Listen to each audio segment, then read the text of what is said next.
Hero बनने का सपना लिए मुंबई आए थे और गाल के निशान ने उन्हें बना दिया मशहूर खलनायक।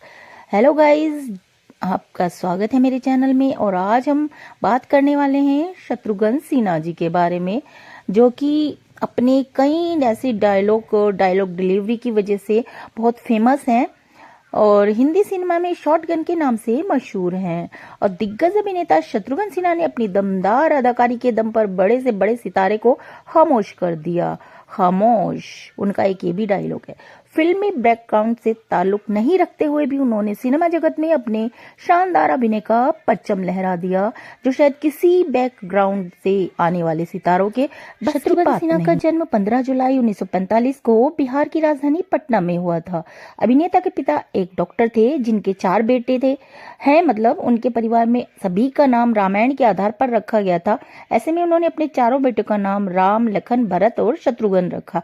पढ़ाई की बात करें तो अभिनेता ने पटना साइंस कॉलेज से ग्रेजुएट की और उसके बाद अपने दोस्त के बताने पर FTII से पढ़ाई की। अभिनेता जहाँ रहते थे वहाँ कोई फिल्मी जगत से जुड़ा व्यक्ति नहीं था, बावजूद इसके उनका झुकाव अभिनय की और हुआ। बस फिर क्या था, वह हीरो बनने का सपना लिए माया नगरी की ओर चल दिए। सपने तो हर कोई देखते हैं पर उसमें सफल नहीं हो पाते हैं, और हीरो बनने का सपना लिए मुंबई पहुंचे शत्रुघ्न को काफी मुश्किलों का सामना करना पड़ा। कोई भी उन्हें काम देने को तैयार नहीं था। दरअसल इसका कारण था उनके गाल पर बना कट का निशान। निर्देशक और निर्माता उनके साथ काम करने को तैयार नहीं थे। काफी रिजेक्शन के बाद अभिनेता निराश हो गए और प्लास्टिक सर्जरी का पूरा मन बना लिया था, लेकिन मशहूर सुपरस्टार रहे देवानंद ने उन्हें ऐसा करने से रोक लिया और समझाया कि इस निशान को अपनी कमजोरी नहीं बल्कि ताकत बनाए। बस फिर क्या था, शत्रुघ्न ने प्लास्टिक सर्जरी का इरादा बदल दिया और इस कट को अपनी ताकत बनाने का फैसला किया। शत्रुघ्न के गाल पर बने कट के एक निशान ने उन्हें इंडस्ट्री का मशहूर खलनायक बना दिया था। इस निशान की वजह से ही शत्रुघ्न सिन्हा विलेन के रूप में और ज्यादा अच्छे लगने लगे थे और इसका निर्देशकों ने भी अपनी फिल्मों के लिए खूब अच्छे से इस्तेमाल किया। फिल्मों में खलनायक का किरदार निभाते शत्रुघ्न इस कट को और हाईलाइट करते थे। अपने एक्सप्रेशंस के दौरान वह इस कट का जबरदस्त इस्तेमाल करते थे। अभिनेता के इस जबरदस्त अंदाज को देख फैंस के साथ निर्देशक भी उनके मुरीद हो जाते थे। इसके साथ ही उनकी बुलंदी, कड़क आवाज और चाल ढाल और दमदार डायलॉग डिलीवरी ने उन्हें बॉलीवुड फिल्मों का एक प्रभावशाली खलनायक बनाया। उस जमाने में अभिनेता के मुंह से निकलने वाला हर शब्द बंदूक की गोली के समान लगता था और इसी वजह से उन्हें शॉटगन कहा जाने लगा।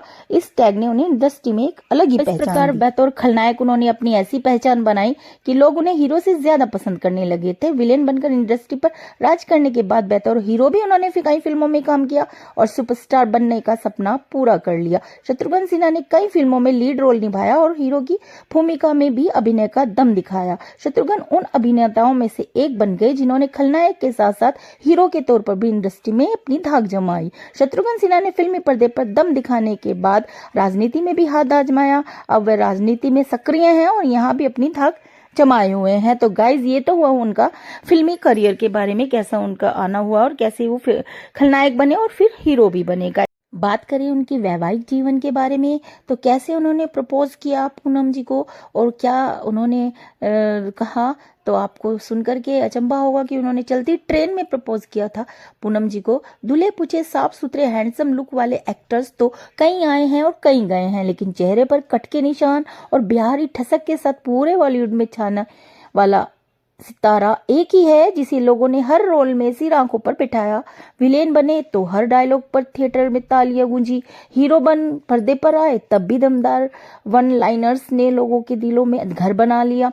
बॉलीवुड के लिए बनाई गई उस दौर के हीरो की डेफिनेशन में शत्रुघ्न सिन्हा बिल्कुल फिट नहीं बैठते थे। शत्रुघ्न सिन्हा लेकिन उन्हें खारिज करने की ना तो बॉलीवुड और ना ही दर्शकों में कोई वजह ढूंढ पाए। अपने अंदाज में हिट हुए और हिट रहे। वे दौर था जब पर्दे पर अमिताभ बच्चन, धर्मेंद्र, विनोद खन्ना जैसे हीरोज का राज था। शत्रुघ्न सिन्हा ने उस दौर में उनके बीच न सिर्फ कामयाबी हासिल की बल्कि अपने अंदाज, डायलॉग और स्टाइल के लिए अलग पहचान भी बनाई। जली को आग कहते हैं, बुझी को खाक कहते हैं, ये भी डायलॉग उनका बहुत ही ज्यादा फेमस हुआ। शाम आए तो कहना छेनू आया था और सबसे जो फेमस डायलॉग था खामोश। इस तरह के डायलॉग उन्हें दिए जाते थे और बरसों याद रखे जाते थे। आज भी डायलॉग ऐसे ही लगते हैं मानो कल की ही बात है। शत्रुघ्न सिन्हा का स्टाइल जितना जुदा था उतना ही दिलचस्प रहा उनका सफर फिल्मों में आने से लेकर शादी तक का। शत्रुघ्न सिन्हा के पिता चाहते थे कि वो अपने दूसरे भाइयों की तरह डॉक्टर या इंजीनियर बने, लेकिन शत्रुघ्न का इरादा कुछ और ही था। उन्हें वो नौकरी कतई पसंद नहीं थी जो पिता चाहते थे। इसलिए पिता से आंख चुराकर पुणे फिल्म इंस्टीट्यूट का फॉर्म भर दिया। बड़े भाई ने गार्जियन बनकर फॉर्म साइन कर दिया और बिहारी बाबू शॉटगन बनने मुंबई चले आए, जिसकी रौबदार आवाज से विलेन थर-थर कांपा करते थे। वो शत्रुघ्न सिन्हा एक गाने का शूट करने से डर रहे थे। गाना था शोर मच गया शोर, देखो आया माखन चोर। इससे पहले शत्रुघ्न सिन्हा कई गाने और फिल्म कर चुके थे, लेकिन पब्लिक के बीच जाकर इस गाने की शूटिंग में उन्हें पसीने छूट रहे थे। इस डर के बीच दोस्त धर्मेंद्र की सलाह काम आई। धर्मेंद्र ने कहा पैग लगाओ और काम पर। कि अमिताभ बच्चन सदी के महानायक रहे, लेकिन पर्दे पर शत्रुघ्न सिन्हा और अमिताभ जब जब साथ आए शत्रुघ्न कभी उनसे कम नजर नहीं आए। अमिताभ को बराबरी से टक्कर देते रहे। दोनों ने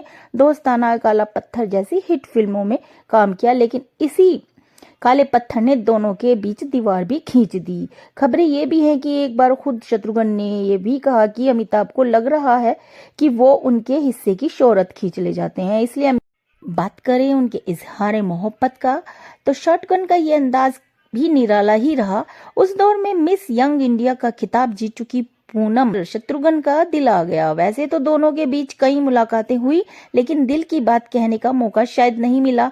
इस बीच एक मुलाकात चलती ट्रेन में हुई, ना मालूम क्यों, पर वहीं शत्रुघ्न को प्रपोज करने का सही वक्त लगा। उन्होंने कागज के एक टुकड़े पर पाकीज़ा का फेमस डायलॉग लिखा, अपने पैर जमीन पर मत रखिएगा, और उस एक लाइन के साथ पूनम को प्रपोज किया था।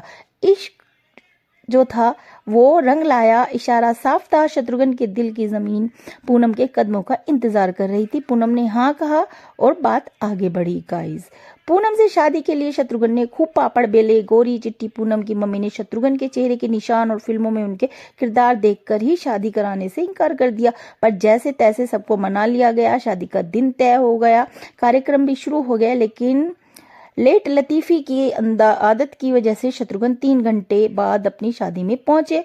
पर वो कहते हैं ना, अंत भला तो सब भला, मोहब्बत को अपनी असल मंजिल मिल गई थी। गाइस, 9 जुलाई 1980 को शत्रुघ्न ने एक्ट्रेस पूनम चंद्रामानी से शादी की थी। ये वो दौर था जब शत्रुघ्न का नाम रीना राय से जोड़ा जा रहा था।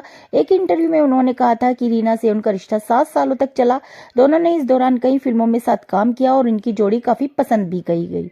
दिलचस्प बात यह है कि एक अन्य इंटरव्यू में शत्रुघ्न की वाइफ पूनम ने इस बात का खुलासा किया था कि वे अपने पति और रीना के अफेयर के बारे में सब जानती थी। एक इंटरव्यू में शत्रुघ्न की पत्नी पूनम ने कहा था कि जब मुझे दोनों के अफेयर का पता चला तो मैं इनके रास्ते से हट गई थी, लेकिन शत्रु ऐसी लड़की से शादी नहीं करना चाहते थे जिन पर वे विश्वास नहीं करते थे। मैं यह बात जानती थी कि शादी के बाद भी उनका अफेयर चला। पूनम अखबारों में रीना और शत्रुघ्न के अफेयर की खबरें पढ़कर दुखी होती थी। उन्होंने शत्रुघ्न को काफी समझाया। शत्रुघ्न के सामने मुश्किल ये थी कि वो प्यार को चुने या शादी। दोनों के घर वालों ने मिलकर शत्रुघ्न को समझाया, तब जाकर रीना को छोड़कर पूनम को चुना और रीना को इग्नोर करने लगे। और एक मैगजीन को दिए इंटरव्यू में शत्रुघ्न ने अपने और रीना के रिश्ते की बात को कबूला भी था। तो गाइज, ये शत्रुघ्न सिन्हा के ऊपर एक जो है संक्षिप्त वीडियो था, और विस्तार से बोले तो उनका काफी लंबा हो सकता है वीडियो। तो अगले वीडियो में उनकी बेटी सोनाक्षी के बारे में वीडियो आएगा।